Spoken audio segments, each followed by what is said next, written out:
I thought should be bumped up much earlier in the semester, much earlier in the book, because I guess it depends on your learning style, however you learn easiest. Personally, I kind of like to get a brief introduction, then kind of get a kind of a global perspective, and then go back to some of the specifics and learn that way. And network management is kind of that overall perspective of these are the important things when it comes to networking. These are the things you have to know. These are the things you have to look at and manage. And so it's what you need to pay attention to.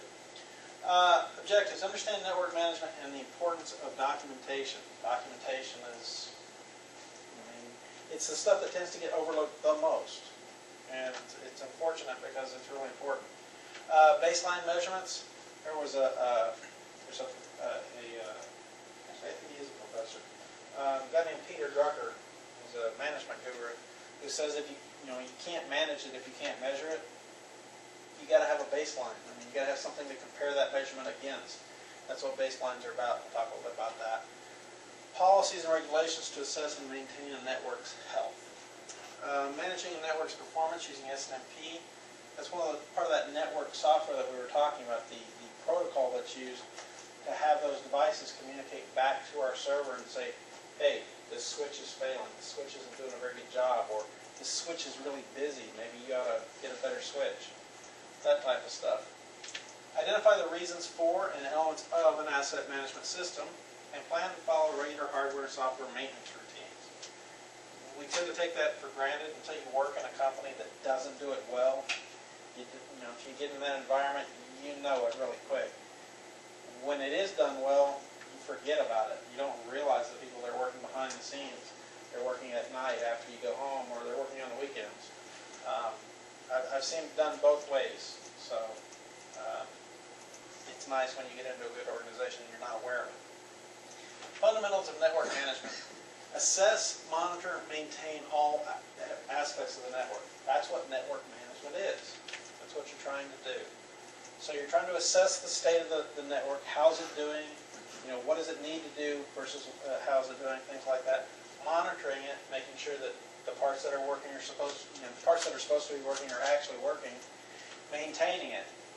It doesn't matter how good your equipment is, how good your people are, things fail. It just, somebody cuts through a cable that's running underground.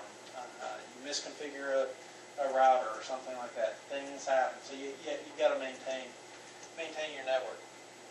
The scope differs according to the network size and importance.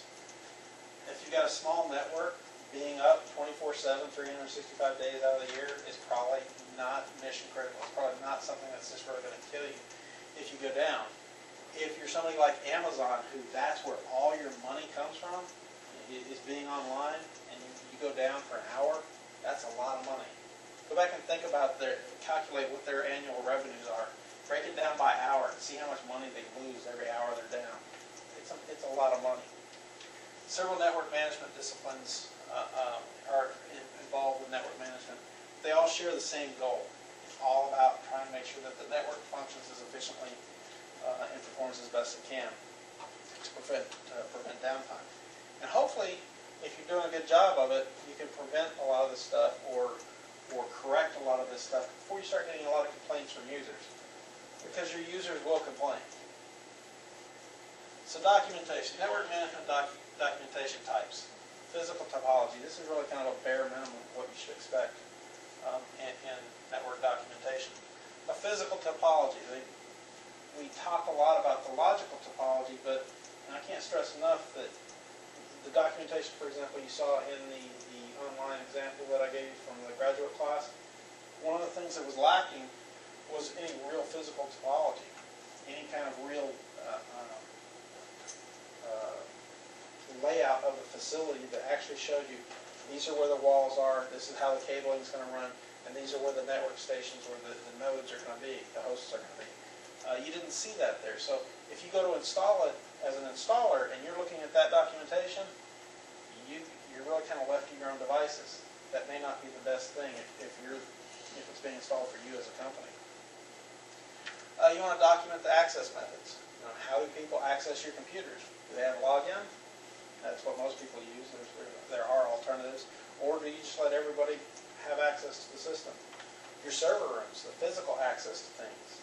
You know, you let anybody walk up to a workstation, or is there physical access control to those workstations? What about your server room? Is it behind a locked door? How is that room accessed? So when we talk about access, we're not just talking about online access or access to the computers. We're talking about physical access as well. What are the protocols used? When we talk about protocols in networking, there's a lot of them. But we're just trying to document the ones that we're using. So there's different layers that we'll talk about in Chapter 2. And there's different protocols used at all those different layers. We need to start to document which ones we're using in our particular network. Some of the various devices, the various printers, the computers, the coffee machines that we're hooking up to our network, document those. Document our operating systems. Why? Because we want to know what we have to support. The more operating systems we support is great for our users. Why? Because they get exactly what they want. It's bad for us because it means we have to hire more talented people to be able to support Linux and Unix and Mac and all these different operating systems. Because usually nobody understands multiple ones really, really well. If they do, they cost an arm and a leg. Document our applications and their configurations. Again, when we start talking about some of these, the more variety we have is great for our users, but from a support perspective, it can really become a nightmare. So we want to keep that in mind when we're designing a network. Configuration management. Once we design that network, we're not done. You think you finish the documentation, you've got a completed document, everything's great, right? Unfortunately not. That network's not static. It changes over time. And you've got to document those changes. If you don't have some kind of a change management, actually it's a little bit later, some kind of a configuration management to document the configuration of the software that you have installed and the hardware that you have installed, you can't then go through the change management process and say, okay, this video card failed, it was replaced with that video card, which requires a different driver. You know, you've got to keep track of all that stuff. Documenting, you want to document all aspects of the network, everything you could think of, document. Things like when you purchased something. Why? That's what we talked about earlier. Warranty period. Servers, for example, a lot of times have something along the lines of a 3-year warranty period. Servers are really expensive. If something fails, you don't want to pay for it if you don't have to. Network diagrams, graphical representation of the network's devices and connections. Again, some of the examples that you'll see a wiring diagram, which may be something very simple that just shows you the basic connections. There's nothing wrong with that at a certain level in terms of when you start to troubleshoot things. You don't necessarily need to know how that particular cable is laid out in the building. At the same time, you probably want another diagram that does show you how those cables are laid out in the building.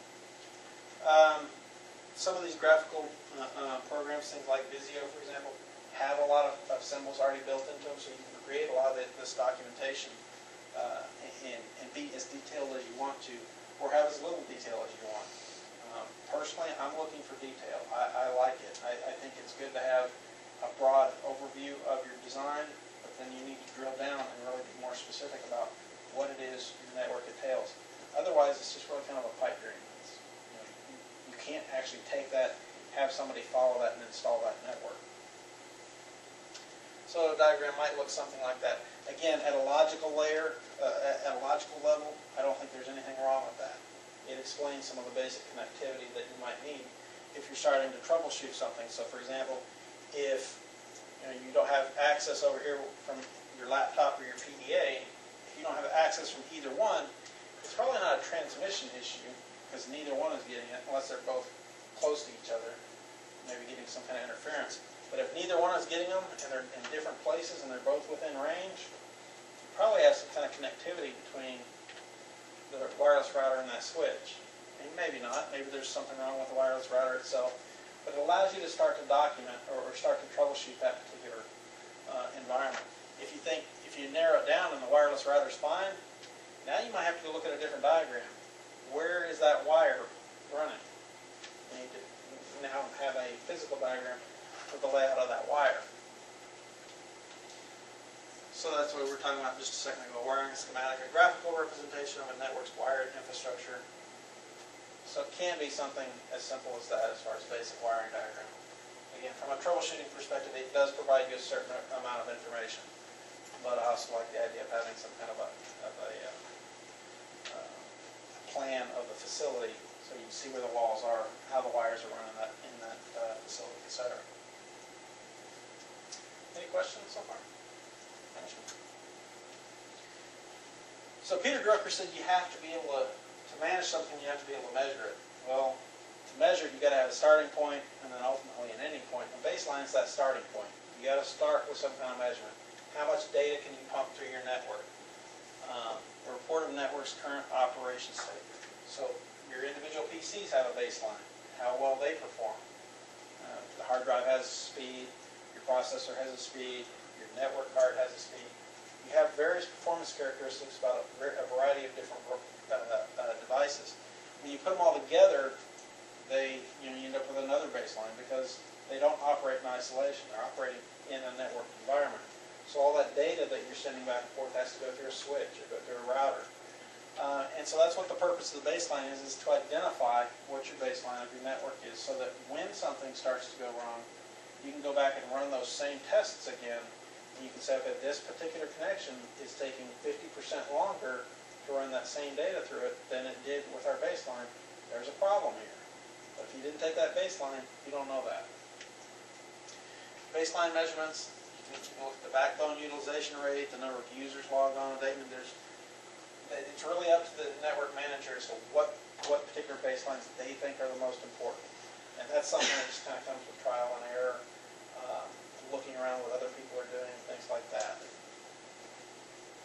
So here's an example of a particular network you might be looking at on a daily basis. And you look, for the most part, on Sundays. Let's look on Sundays and Mondays, which Mondays is kind of weird. But lower use on those two particular days. And it seems pretty consistent. So you can kind of get an idea of not necessarily what's going on, but at least the pattern of what's going on, so that if that pattern changes, what happened. Something else it tells you, it also gives you a general idea of the overall levels. What happens if you merge, if this company merges with another company, and they're half as big? Well, you can probably expect somewhere along half those baseline levels to go up. You need to make an investment to be able to increase your capacity. Compare future and past performance. Most critical network user functions, more data provides more accuracy. That's true. Having data is great. It allows you to do all kinds of analysis. At the same time, it takes network resources to gather that data. So you have to be careful. You don't want to just gather data on absolutely everything. It's a waste of storage space. It's a waste of network capacity because it takes capacity to be able to take those measurements in the first place. Having said that, that's not an excuse for not doing it. Forecasting network traffic patterns. It's difficult to predict users' habits for a variety of reasons. Why? New technologies come along all the time, new websites. And a few years ago, YouTube wasn't that big a deal. But now, YouTube is. That has a huge impact on networks because of the video. So the traffic patterns do change. It is difficult to forecast. As far as tools to actually gather baseline data, there's some stuff that's built into operating systems. There's a lot of logs that are built in that you can track information with. At the same time, there's some freeware applications as well. The larger the network, the more specialized the applications you're probably going to need to be able to capture some of that important information and capture and categorize it. And in some cases, some of these types of software will actually help you to analyze it and give you hints and clues about what to be looking for. But you really kind of have to determine that before picking which one. What type of network, what are your needs, so to figure out whether or not you can get by with freeware or whether or not you need to make that investment. Any questions on that so far? You guys are really good, right? Okay, so policies, procedures, and regulations. Rules limit chaos, confusion, and downtime. That's the goal. What happens if you don't have some kind of policies and procedures in place? And you end up with somebody that goes and does an upgrade without following the rules and procedures. Well, that's, if that happens at 2 in the afternoon while there's a bunch of users on the network and the network goes down because they applied something that didn't work, that's not good. You lose that email. Remember that high visibility application, you end up losing that. So you want some kind of rule, some kind of policy that says there are different types of upgrades. There's different types of configurations that we can do at different parts of the day. You know, if it's something that has the potential to bring the network down, we want to do that at a point where it's going to impact us as little as possible, on the weekend or after work hours, or maybe we need to test it more on systems that are similar or identical to our production systems. But we have to have those policies and those procedures in place beforehand. Usually those policies and procedures come after something like that's happened. Sound network management, internal policies, media installation and management, how you're going to go about installing software. If it's a good, well-managed system, a network, most of the time you're going to limit what can and can't be installed on the desktop PCs. Again, if you let users do it, they're going to end up hosing their system. That requires help desk support. That means more people, bigger budgets. Network addressing policies, how you're going to go about assigning addresses, whether you're going to use static IP or dynamic IP, how many addresses you're going to allow, etc., what range you're going to allow. Resource sharing and naming conventions. Naming conventions is a big deal. You think about your login IDs or your email IDs, that if you have different naming conventions, if you have different people assigning the names, and they're not using a similar naming convention, it kind of makes it hard to troubleshoot. You call help desk and say, hey, I don't know what my login ID is. If you've got a naming convention that says it's the first 5 letters of your last name, then the first letter of your first name, that's a naming convention. You can pretty much guess what the username is going to be. If you don't have that naming convention, it's going to be tougher to find. It makes that much more work for the support people. Security-related policies, troubleshooting procedures, backup and disaster recoveries, which, especially in small networks, gets overlooked way too much. You also have to be aware of various regulations that you might have to comply with. If you're in the medical field, you've got to be aware of HIPAA. Everybody aware of HIPAA? It has a lot of various regulations about, for example, the direction that the monitor is pointing. If it's something that customers can see, that clients can see, to a doctor's office, that's a problem. So if you're setting up something, at a doctor's office, you got to be careful about how you're positioning things. Same thing if you're running an ISP or working with an ISP, you've got to make sure you have equipment that will allow them to come in and automatically hook up and listen to conversations that are going across their network to be able to comply with those regulations. So you've got to be, in networking, it can be a pretty complicated field, especially depending on which particular segment you happen to be working in. So there's lots of policies and procedures. They're not all laws. In these cases, we've got actual regulations we have to comply with. But a lot of these policies and procedures are not really, they're not really laws that we have to adhere to. But they do tend to be best practices that you probably want to adhere to. So unless you happen to have an extraordinary circumstance, you want to follow those best practices and procedures. Fault performance management. Assess the network status on an ongoing basis. So periodically go back and measure. Compare it to that baseline. As long as you're within a few percentage points plus or minus, you're probably in pretty good shape. Chances are you're almost never going to be minus, but you want to periodically check that.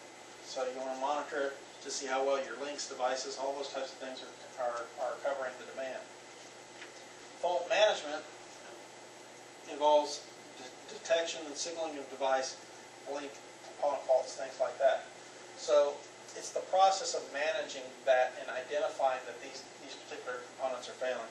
You would prefer to know that a particular switch or a port on a switch has failed before you get that call from the customer, so that when they do call, or customer, employee, whoever happens to be working there, so that you can already tell them, yes, we're working on it, we're aware of that, we understand that. It's much better than, no, we weren't aware of that, we can get to that in a few hours. That's bad. So you'd like to avoid that if you can. As far as some of the software to be able to manage all this process, enterprise-wide network management software, again, some of this stuff is freeware, some of the stuff is built into operating systems as far as some of the logging capabilities, but once you start to get into a larger environment where you have to manage a lot of different computers, you really kind of need a dashboard to be able to monitor multiple computers in one place, rather than going from one computer to the next. And that's what this type of software helps you to accomplish. Uses a similar architecture. These various types of software that provide enterprise-wide network management all have some type of similar software or similar architecture. They all tend to have some type of an agent, and they all tend to do some type of polling. So as far as the agent, that's usually a firmware piece of software that's built into the hardware, the router, switch, network card, etc., that collects information about that device. How much data is going through it, what its average is, is it doing good, does it seem like it's dropping a lot of packets, things like that. So it keeps track of a lot of that information. Your server, which has this software on it, periodically will poll that device and say, how are you doing? How are you doing? How are you doing? And when it gets information back from that, it'll record that in a database, so you can do analysis on it and make sure that everything's working fine. Those are referred to as managed devices. Why? Because they allow you to manage them, get that information back from them. As opposed to, like, say, when you talk about a regular switch, an unmanaged switch, it doesn't give you that kind of information. It doesn't tell you that it's suffering under the network load, that it's not performing to capacity.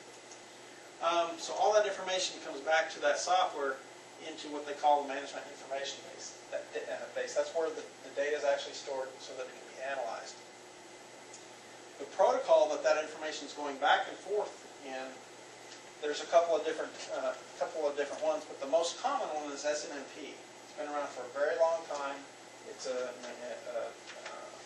pretty much a standard, and most operating systems can use this particular protocol. And it's the protocol that allows those devices to communicate back to the management software.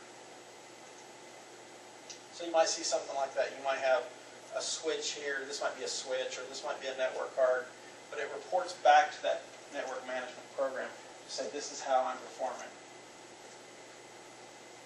And you can keep track of stuff all over the world that way. Again, it's a lot easier with this approach in a very large environment rather than having to visit individual machines or log into machines remotely, individually, to be able to track them and see how they're doing, or various devices remotely. What are some of the benefits? It's very flexible, sophisticated network management applications. The drawback, it's not the easiest to really kind of wrap your head around it and really start to understand it. It's the type of thing that you really have to practice with, play with a lot, and fine-tune it to get the results that you're actually looking for. So that it is something that is going to be different from one. If you happen to be a network manager at one place and you go to another place, they're going to have different hardware, they're going to have different protocols that are used, they're going to have different software. So it's not something that's necessarily easily transferable from one place to another. So that's one of the drawbacks, is it can be challenging. Common network management tools used on WANs, not quite the same concepts in terms of how they work, but as far as the actual software and stuff, it can be a little bit different. So some of the information you can get back as far as your performance on your network here using network management software. You can kind of see a regular pattern. I think this one's over a day, a period of a day. This one's over 8 days. And if you look at it, you kind of see a fairly consistent pattern. When you get down to Monday, Tuesday, Wednesday, it seems like it spikes. And you've got Tuesday, Wednesday here, it's considerably higher. So you start to say, hey, what happened there? Was there a convention in town using part of our network? What's going on? System and event logs. We have a couple of different things. We were just talking about events. Events are great because they allow a network manager, to do other things. Why? Because an event pops up. It says, hey, come look at me, there's a problem. How does it do that? It sends you an email. It pages you a pager or a message to your phone. So it's a way to really kind of let the network manage itself once you get it configured properly. There's a lot more information in your event logs than your system logs, but you have to go find that information. And so that can be a little bit more cumbersome. But there's a lot of information in your logs. You have the opportunity to capture a lot of information. Logs contain recorded conditions recognized by the operating system. Events may include things like somebody typing in the wrong password into the system. It's going to create an event. Doesn't mean it's going to lock you out or anything like that, depending on how you have your system set up. But it's going to register an event so that if you go back in and you look at it, you can say, see, there was a failed attempt. If you go back in and there's 500 failed attempts, somebody's probably trying to hack your system. That's why a lot of times you don't see on systems anymore where after 3 times you're locked out for 15 minutes or you have to call the admin or something like that. It's to prevent things like that. Now, in a lot of cases, the various things that you see in your event logs, you can turn into alerts. You can have your system email you or page you or whatever if you want to be notified that way. But be careful with that. You don't want to get 500 emails every hour because depending on what you set, you can get that. If you ever built into Windows, there's an example I think, yeah, right there. It's very it's a GUI, it's very easy to look at. As far as interpreting it, they're getting better. Some of the older Windows logs, event viewers, were pretty cryptic in terms of the information they were giving back to you. They're getting a lot better about some of the information they're giving back to you, and they're providing links and stuff like that you can go out to Microsoft's website and identify what a particular message means. So they are getting better. System events and logs. Using logs for fault management requires thoughtful data filtering, sorting. Information collected does not point to a problem. It gives you this information. It gives you a lot of it. Filtering becomes important because there's so much of it to be able to identify the actual issue that's popping up. If you don't filter, you run through that issue of information overload. So being able to find a particular issue sometimes is troublesome. But with good filtering and sorting, sometimes you can get to it a little bit quicker. So that becomes a good talent to have. Also, a lot of the events that you actually see pop up are not really problems. That you have a failed login is not an issue. I mean, that happens. I mistype my password all the time. It's when you see 500 failed attempts, between 8 and 8:05 in the morning or something like that. That's an issue. So it's not necessarily a problem. Something else you can do to manage your network is you can actually shape the traffic on your network. The book gives you an example of Comcast down here. There's another example in the cellular market right now. I think it's Sprint that offers unlimited data on their network. But they shape their traffic. After you hit a certain level, they slow your bandwidth down. So even though you can continue to download, you lose some of your speed. But it's done for a variety of reasons, and some of them are more legitimate than others. It's the idea of manipulating packet, data stream, connection characteristics in order to be able to make sure that the connections, the downloads, etc., the utilization of your network that needs to take place is able to take place. So that you don't have a few users that are dominating the use of your network. So the goal is to assure timely delivery of the most important traffic and offer the best possible performance for all users. So some of the techniques, you can delay less important traffic. What might be a type of traffic that if it gets there a little bit later, it doesn't really matter. Give me an example. Email. Good job. Print job. I'm going to be willing to bet almost nobody's ever died because they got an email 5 seconds later or a printout. I'm just going to go out on a limb. But at the same time, if you get video 5 seconds later, that communication's all wrong. It doesn't mean the same thing. So there's certain traffic that's more important and other traffic that's less important. That doesn't mean you want to get the email next week. It's still important in the sense that you don't want to delay it that much. But you have certain traffic that you can delay without causing any real problems. So you can delay less important traffic. You can make other traffic more important. So it speeds up delivery. Traffic policing, like I was just talking about, saying you're going to limit, after they use so much bandwidth, you're going to limit what they can use beyond that. Like they talk about in the book, though, there's some controversy. In Comcast's case, that was against their user agreement. They were violating their user agreement that they had with their users. So they actually lost that case. But as far as shaping traffic, it might look something like that, before shaping the traffic, you may just let it spike whenever. After that, you may put some kind of a limit so that it can't go above 1.5 megabits prioritization, treating more important traffic preferentially. You can base it on a variety of different things. It can be based on the IP address. Maybe the CEO just really has to have that gamer experience, so he needs the priority traffic. So you want to base it based on his protocol, or not on his protocol, on his IP address for his particular office machine. You can do that. You can base it on protocol. Maybe you want to make sure that email gets there really, really fast, because email is just that important to you. So you can base it on SMTP, or particular groups, or a variety of these different things that you want to do, or perhaps service or application. Maybe HTTP traffic, you want to make sure it gets there very quickly, so you can prioritize that. So you have a lot of granularity with respect to, depending on your software, depending on your infrastructure, that you can prioritize if you wish. You see that in some of your home routers today, that they will allow you to prioritize certain types of traffic.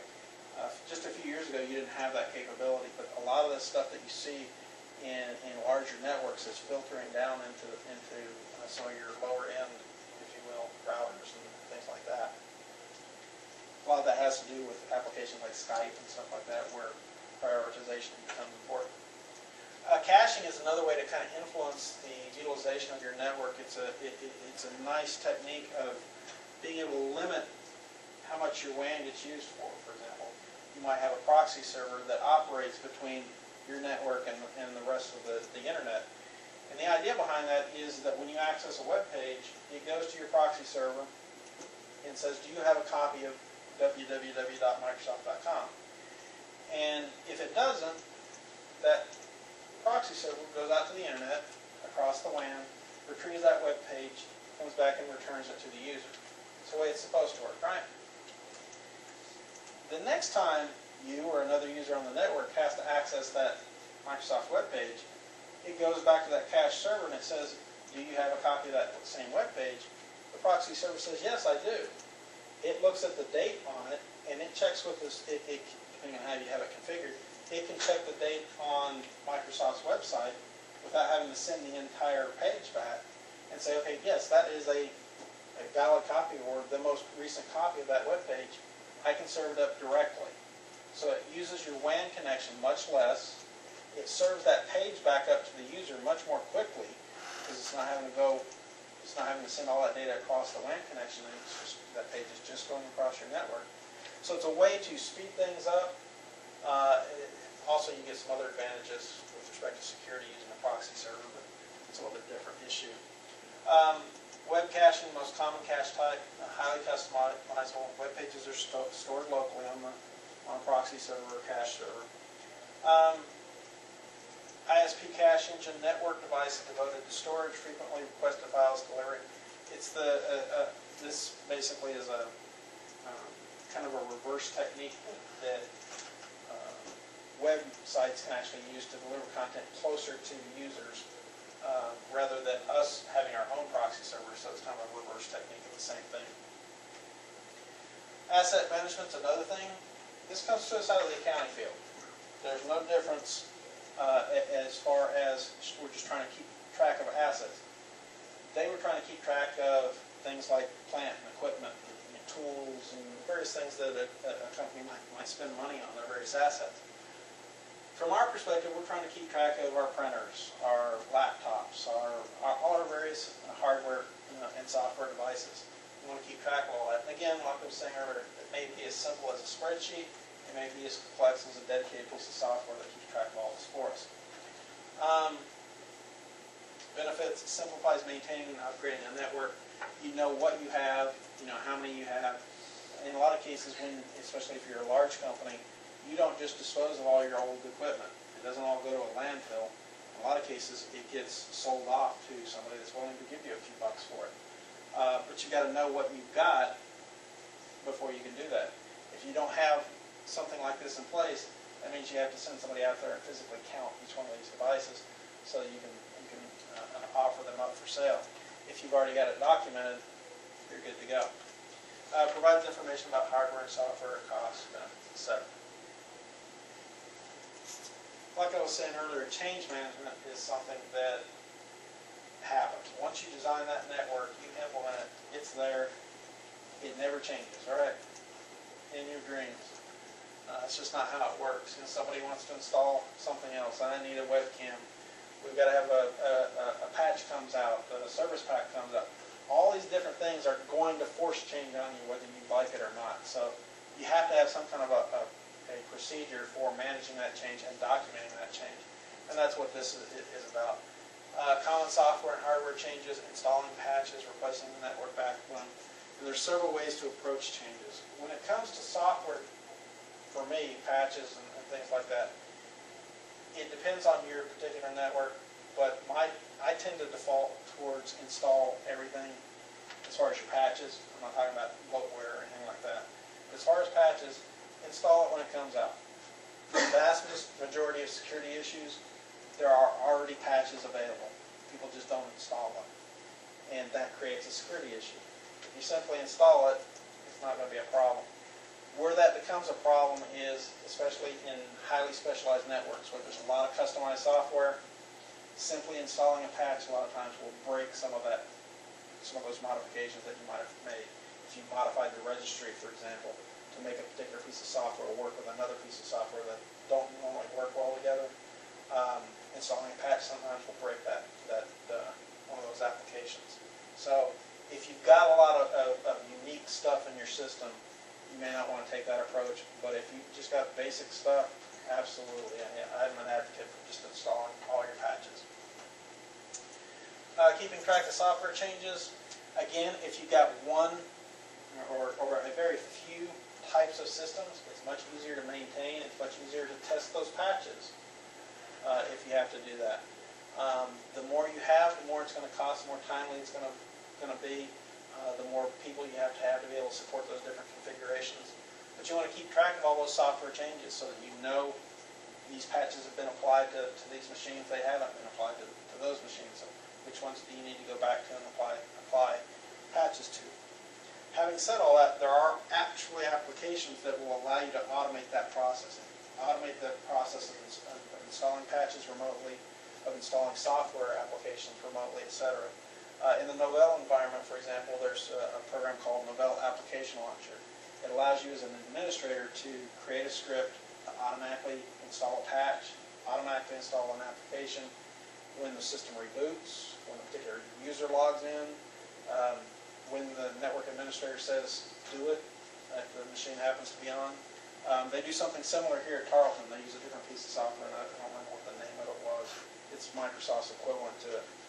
It allows them to remotely be able to image all the machines, install applications remotely, all that kind of stuff without having to physically go out and touch all the machines. Patches, I mean, they're pretty much what they sound like. They're small pieces of software. They usually address just a few little minor issues with an application or a drive or something of that nature. So they don't tend to overwrite a lot of the software. They just overwrite a little bit of the code in a few of the files to address some kind of an issue, usually a performance issue, a security issue, something like that. As far as staying apprised of patches, they say stay apprised by checking the vendor's websites and all those types of things. That could be a full-time job in and of itself. I don't know how you realistically do that unless that's your only job. I just don't. It helps when you have things like Microsoft now that automatically notifies you through the operating system with their Office applications, but still they have other applications as well where patches don't pop up. So it's tough to be able to manage the patch process. As far as upgrades tend to be a little bit more major. You know, they may be standalone software products, but for the most part, they still require a base install. But they typically replace a significant portion of the software of a particular product, a particular application. As a result, if you've got a lot of specialized software again, you're going to see more things break with this type of application upgrade or this type of modification to your system. So you definitely want to read the documentation before you do an install. You probably want to have some kind of a test system where you can test the upgrade before you actually apply it to your production systems. Just to make sure, yes, this is going to do what we expect it to do, or no, it's going to cause this problem we need to figure out some kind of a workaround. Maybe we install it to a different directory or something like that. And that's everything I was talking about. This is what I was talking about earlier, some type of software distribution application. Like I said, Novell application launcher for Novell networks. Shared application upgrades. These are ones that typically are loaded onto a server and they're launched to everybody at the same time. It's a way to manage access to a particular type of application that you have limited licenses for. And so you can meter it out to, say you've got 20 licenses, but you've got 100 users. It would allow you to license or meter it out to those 20 users, and once you hit the 21st person try to access it, they wouldn't be able to access that particular application.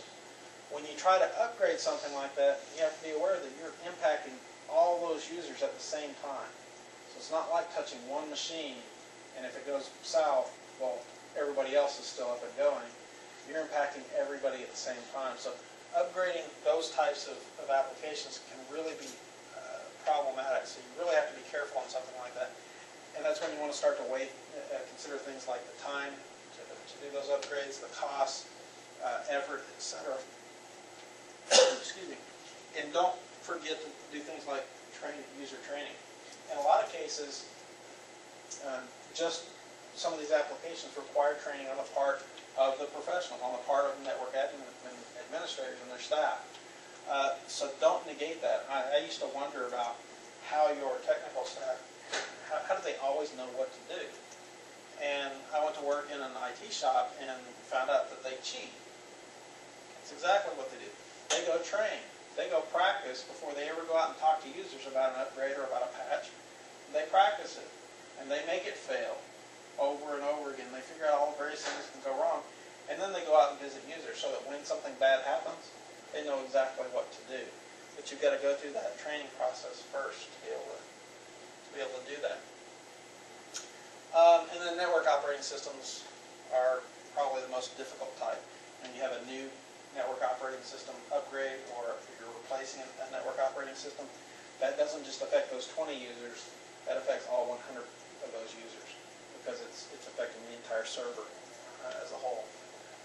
You always want to have some kind of a plan to be able to back out, whether it's a patch, it's an upgrade, it's you're changing servers. You want some kind of mechanism, hopefully, in place where you can go back to the way the system was before. In some cases, that involves uninstall, right? You've seen that in some of your applications, and been able to back out of a problem. I've lost access to a bunch of files when I had a situation like that, and I couldn't back out. I was actually installing a piece of software that would make it easy to back out, and it hosed my operating system, and I had stuff encrypted, and I lost my key because of it. So you need to have some kind of a backup plan that works better than what my plan did. There are certain pieces of software. The software I was using was called Inaquick. Another one that you might have heard of is called Deep Freeze. This allows you to reboot your system back to a previous state, just like it was. So you can go out and get a virus, and it can really hose your system, and you can restore it back to a previous point. And it works a lot better than what's built into Windows, at least from what I've seen. As far as the best approach, especially when you're talking about network operating system upgrades, you want to research the upgrade. What is it doing? What kind of changes is it going to make to your system? Develop some kind of plan to go through and perform this upgrade to your various systems. Are you going to go department by department? Are you going to start with certain types of users? What is your plan? Have some kind of a proposal that you can go to the higher ups, whether it's a network manager or CIO or whatever. Have some kind of an evaluation and testing. So you need to go through the process of actually trying this out, especially the more impact that it's going to have on your network. Test it out. Like I said earlier, some kind of training. Pre-implementation. In some cases, you can get a lot of your stuff all together in one place and have like a staging area. We did this at one point when we were upgrading all of the systems in the College of Business at North Texas. That basically took a couple of classrooms, and that's where all the systems for the College of Business went, the new ones and the old ones. And as they get shuffled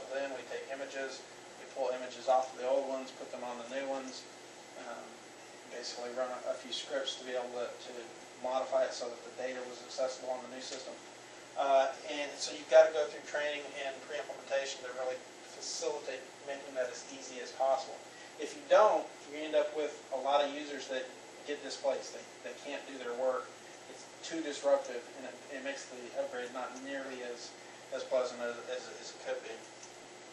So then the actual implementation, and then post-implementation. Follow up. Talk to the users. Everything work okay? What didn't work? How can we improve the process in the future? So you want to work on that so that the next time something like that happens, you do a better job. Again, reversing the software upgrade. Can you get back? Some people will call this back leveling. Can you get back to the way it was when you started? That's one of the great things about, if you're talking about at the software level, about creating images of your hard disk. If you create an image, you can do all kinds of work on that hard disk. And then if you hose it, restore the image and you're back to where you were. So that's a good thing. It's referred to as back leveling. It's a good way, especially if you're a technician. If you're working on software, you're working on the registry and you hose it. Yes? Is that also completely re-back up all your data too? If you create an image, Yeah, yeah, it's a snapshot, complete snapshot. everything. Yeah, it's what forensics people would use on a hard disk first. They'd take an image of a hard disk, put the original hard disk away, and then they'd work on the image. It's an exact copy of the hard disk. And if you're going to another piece of hardware, it depends on your imaging software. If you're going to, if it's, for example, semantic ghost or Norton, depending on who you're talking, ghost, you'll have to go to an exact copy of the hardware to put it in the system, be able for, so you don't have a problem in the operating system and hose when you put it up. There are newer imaging softwares that actually will allow you to convert it to different hardware without having all the issues that you normally do when you do that type of stuff with Windows. And that allows you to get in and look at all the files. From a forensics perspective, it's really nice because you can go in and look at the software. Nobody will tamper with the evidence. Yeah, because you're working on the image drive. But yeah, it gets used in forensics. It gets used by network professionals. In the College of Business, well, actually here, they do it too. They use the same thing. I think it's Ghost that they use here.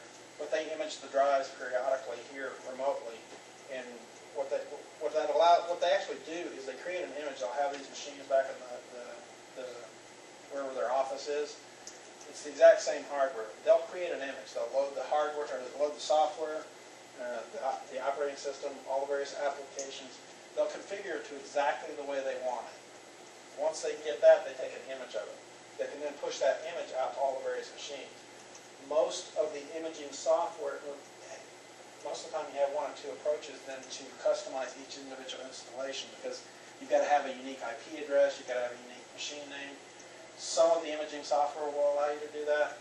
In other cases, at UNT, what we used was a script that was run every time we first turned the system on after being imaged.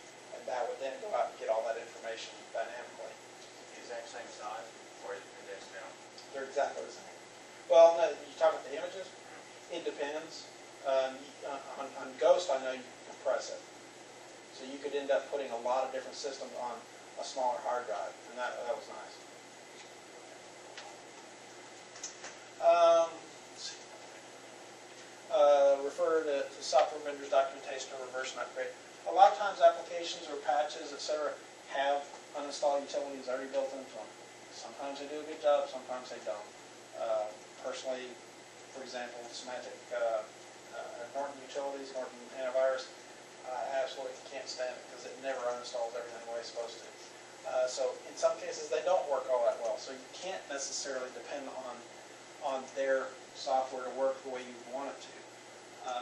But sometimes if you refer to a lot of their documentation, you'll find out little tips, little tweaks that you can that will make your life a little bit easier. Software change gives you a couple of examples of trying to some of the procedures to reverse some of the different types of patches and upgrades and where you might want to go.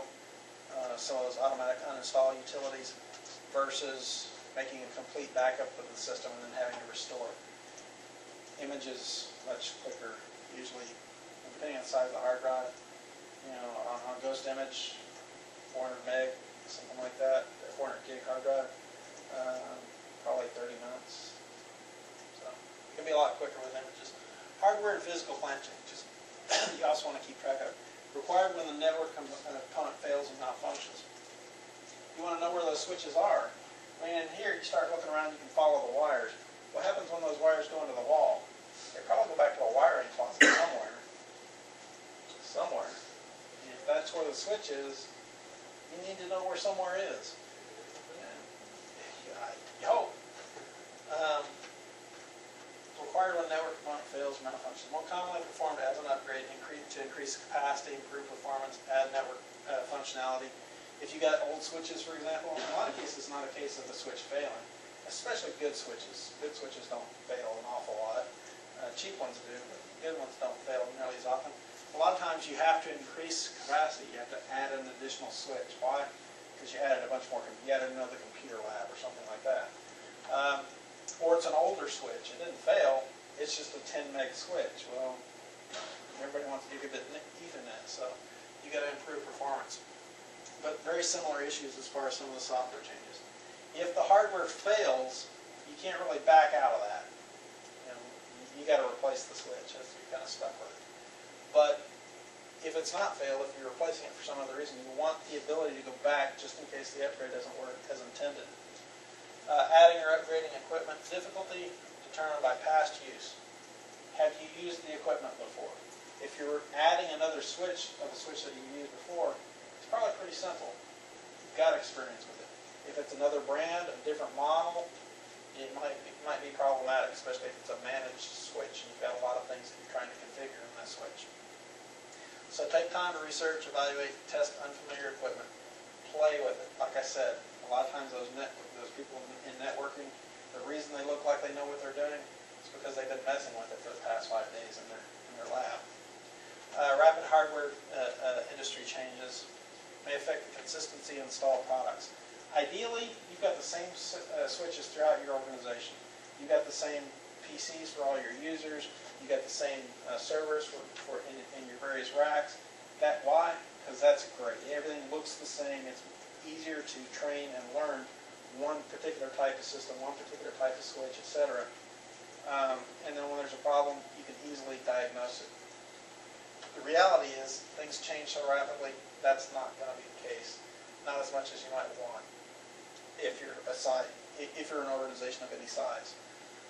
So if consistency is a concern, purchase as much hardware as possible in a single order, so it's the same, and purchase from the same vendor. This is kind of a mixed bag. The plus is you tend to get the same type of equipment over and over again. You get that consistency.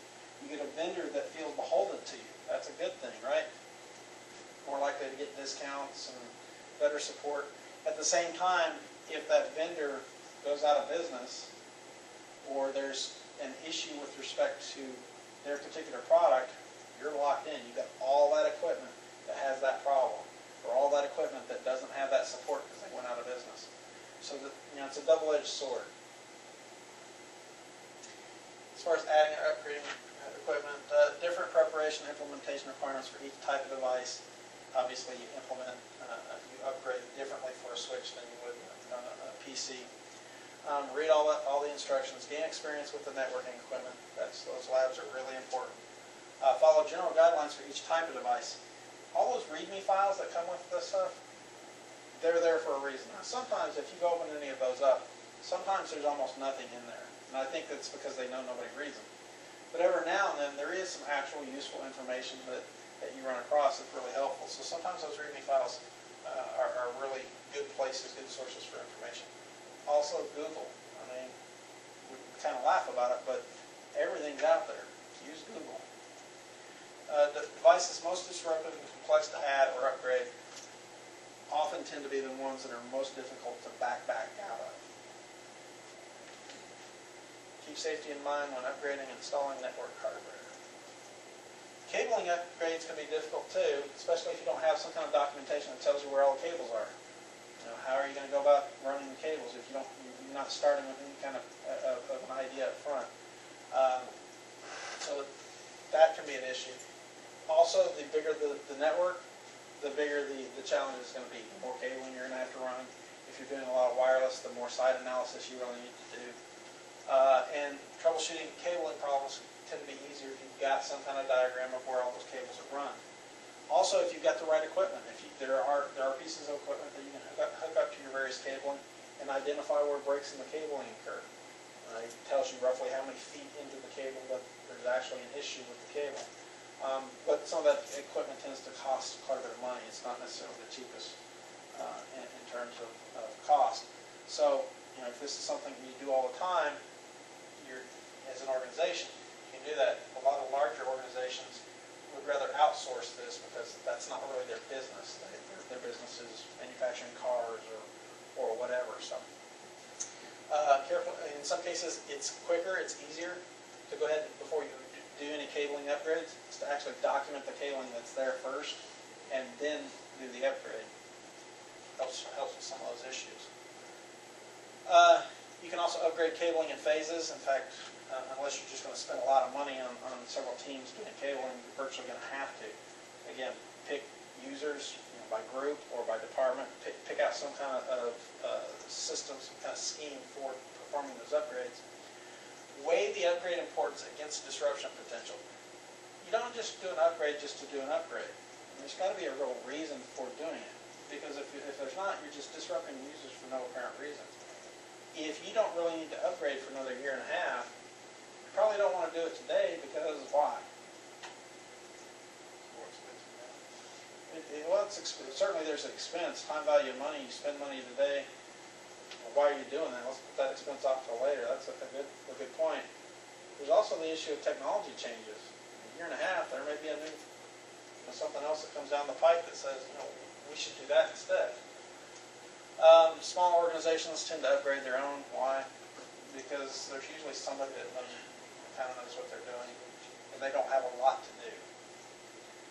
Large organizations, that's not their business. They'd rather pay a professional to come in and do it right. Probably going to be a better job than the smaller organization, unless the smaller organization happens to really have somebody that knows what they're doing. But at the same time, they're going to rely on those contractors to come in. Backbone upgrades, for the most part, especially as network admins or smaller network administrators and things like that, you're not going to have to deal with those. Are going to be things that are done by people involved with various telecom companies. You are going to be impacted by that, though, because your services, your WAN services, are affected by that. So when they're in the middle of upgrades, unless they do a very good job of managing their upgrade and try to reduce the impact on their users, your services are going to suffer because of it. Again, with hardware, same thing. Reversing hardware changes is tough to do. If you can get back out, it's great. But if you've got a component that fails, a switch, cable's cut, or something like that, it's hard to back out. How do if the cable's cut, you're not really going to back out of it. So network management, assessing, monitoring, and maintaining network devices and connections. That's what network management is. The importance of network documentation and policies. You want to have that documentation. It'll be referred to it's not only part of the process of designing your network, it's really important when it comes to the maintenance side of your network as well. Network management applications allow you to monitor things like your logs, your various alerts and things like that in a nice centralized location. There's a lot of information in those logs. Logs, as opposed to events, you actually have to go out and look for those patterns, as opposed to events are set up to come and alert you. Let's see, upgrade types and considerations, both software and hardware. Back out if you can. So that is that chapter.